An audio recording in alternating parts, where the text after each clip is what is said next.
हर युवा में आक्रोश है। और जितने, मैं सीधा सीधा कहना चाहता हूं, जितने भाजपा के नेता इस स्कीम का फायदा गिना रहे हैं, मैं चैलेंज करता हूं, ना तो वो कभी फौज में गए हैं, ना ही उनके बेटे फौज में जाने वाले हैं। अगर आज हम गाजियाबाद में खड़े हैं, यहाँ के माननीय सांसद जनरल वीके सिंह हैं, मात्र 20 दिन की नौकरी के लिए वो कोर्ट तक चले गए थे कि उनकी 20 दिन की नौकरी बढ़ा दी जाए, और उनकी उम्र उस समय 62 वर्ष थी।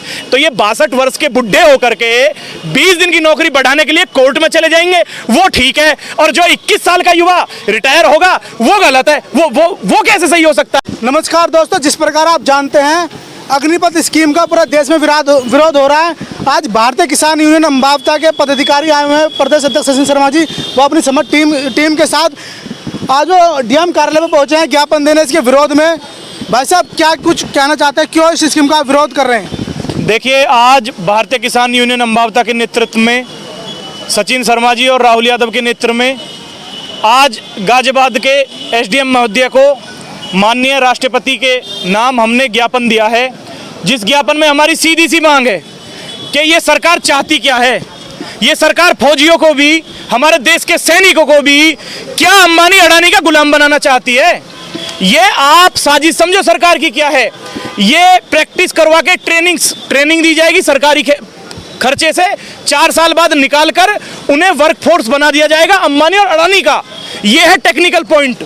जो भारत के अंदर गरीब आदमी जो इतनी मेहनत करता है, संघर्ष करता है, भारत माता को अपनी सगी माँ को छोड़ करके भारत माता के चरणों में जाकर अपनी शीश की बलिदानी देने जो फौजी जाता है, आज उसको भी ये कठपुतली बनाना चाहते हैं। ये बिल्कुल भी बर्दाश्त नहीं किया जाएगा। हर युवा में आक्रोश है। और जितने, मैं सीधा सीधा कहना चाहता हूं, जितने भाजपा के नेता इस स्कीम का फायदा गिना रहे हैं, मैं चैलेंज करता हूं, ना तो वो कभी फौज में गए हैं, ना ही उनके बेटे फौज में जाने वाले हैं। अगर आज हम गाजियाबाद में खड़े हैं, यहाँ के माननीय सांसद जनरल वीके सिंह हैं, मात्र 20 दिन की नौकरी के लिए वो कोर्ट तक चले गए थे कि उनकी 20 दिन की नौकरी बढ़ा दी जाए, और उनकी उम्र उस समय 62 वर्ष थी।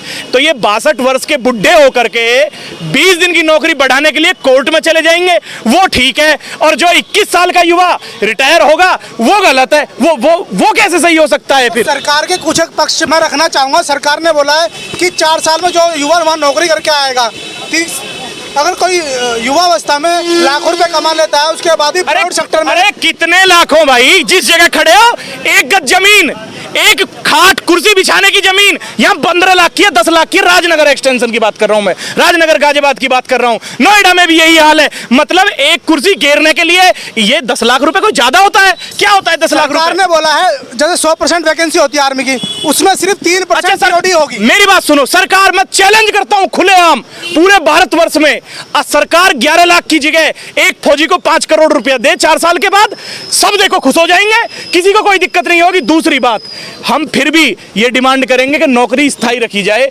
क्योंकि एक जज्बा भी होता है, पैसे के साथ साथ एक जज्बा भी होता है। पैसों की बात मैंने इसलिए काउंटर करी, आपने बोला 10 लाख रुपए बहुत होते हैं, ऐसा कुछ नहीं है। 10 लाख रुपए कुछ नहीं, देने हैं तो 10 करोड़ रुपए दो, 5 करोड़ रुपए दो, जिससे उनका जीवन यापन अच्छे से हो जाए। दूसरी बात है, स्थायी रखो। फौजी के अंदर एक जज्बा होता है कि हम लड़ाई लड़ें। और भाई एक बात है, सीधी सी फैक्चुअल बात बताऊंगा मैं आपको, किसी चीज में फेरबदल करने की आवश्यकता कब होती है? जब वो चीज ठीक नहीं हो। अगर कोई बच्चा पढ़ेगा नहीं सरकारी स्कूल में तो उसको प्राइवेट में डालते हैं, प्राइवेट में नहीं पढ़ता तो हॉस्टल में डालते हैं। मगर पूरे विश्व पटल में सबसे मजबूत जो सेना है वो भारतीय सेना है। जब ये पहले से ही पहले नंबर पे है तो इसे और क्या बदलना चाहते हैं? क्या कमी है भारतीय सेना में जो आप स्कीम बदलना चाहते हैं? ये बताओ मुझे। तीनों सेनाध्यक्ष है वो तो इसकी बड़ाई कर रहे हैं, वाहवाही कर रहे हैं और इसके फायदे गिना रहे हैं। अरे वो 62 साल के देखो आदरणीय है, मुझे गलत शब्द कहने नहीं चाहिए, मगर उनको शर्म नहीं आ रही है। वो पूरी तरह से सरकार के चंगुल में बिक चुके हैं, फंस चुके हैं। क्या वो भी 4 साल की नौकरी करके हट जाते? हमें जब समझ में आता वो 40 साल की बेरोजगारी भी तो कम होगी। और विभिन्न संगठनों में, सरकारी संगठनों में, प्राइवेट संगठन हुए, नौकरियां मिलेंगी उन्हें वहां से आने के बाद। देखिए 2 चीजें हैं, आपको मैं डाटा बताऊं। भारतीय सरकार हर वर्ष 50,000 फौजियों को भर्ती करती थी, ठीक है। हम कहते हैं कि आप अग्निपथ स्कीम लाओ, कोई दिक्कत नहीं है, मगर जो 50,000 सैनिक हर साल भर्ती होते थे ना, उनको भर्ती रहने दो। उसके अलावा अग्नि अगर आपको लाना ही है तो उसके अलावा अग्निपथ ले आओ, और 2 लाख के लिए और 3 लाख के लिए अगर आपको रोजगार ही बढ़ाना है, मगर उन 50,000 को स्थायी रहने दो। हम बार बार कह रहे हैं स्थायी रहने दो, क्योंकि अब बात फौजी की आ चुकी है। अगर वापस नहीं लिया गया ये अग्निपथ स्कीम तो वापस तो लेना पड़ेगा मेरे भाइयों बहनों। जैसे 3 किसान बिल वापस ले लिए मोदी जी ने, 2024 का इलेक्शन आने दो, ये इन्हें भी वापस लेंगे। हमें पता है ना ये किस थाली के चट्टे बट्टे हैं।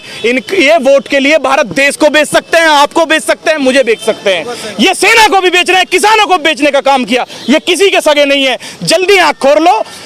अमित शाह का बेटा आरएसएस में नहीं जाएगा, हिंदू रक्षा दल में नहीं जाएगा, गरीब का बच्चा जाएगा वहां। माइंड मैनिपुलेटेड करते हैं देश के नाम पर और बाद में उन्हें दंगाई बना देते हैं। वो हवालात में जेल के अंदर बंद हो जाते हैं। तो मेरा युवाओं से अनुरोध है, जाग जाइए उससे पहले कि आपको नष्ट कर दिया जाए। सर 2 शब्द आपके कहना चाहिए अग्निपथ स्कीम के बारे में।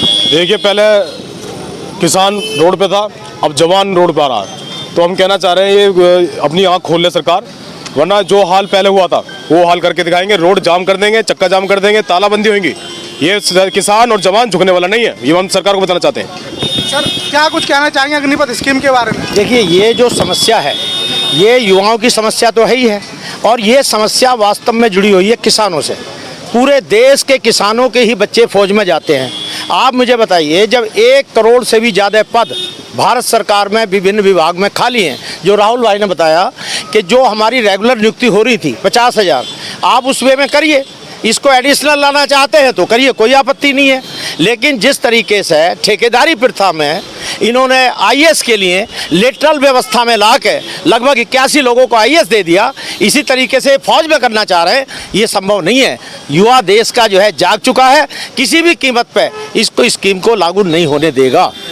सर आप क्या कहना चाहते हैं स्कीम के बारे में? मैं तो जी, जैसे हमारे प्रदेश जी ने बताया, इनका समर्थन करेंगे, हम इनके पीछे चलेंगे, पूरी मजबूती के साथ चलेंगे, और चक्का जाम करना पड़े, कुछ भी करना पड़े, हम उसके लिए तैयार है। जय जवान जय किसान। तो ये तो दोस्तों भारतीय किसान यूनियन अम्बावता के विचार अग्निपथ स्कीम पर किस प्रकार डीएम कार्यालय पर सैकड़ों की संख्या में आज विरोध करने पहुंचे हैं।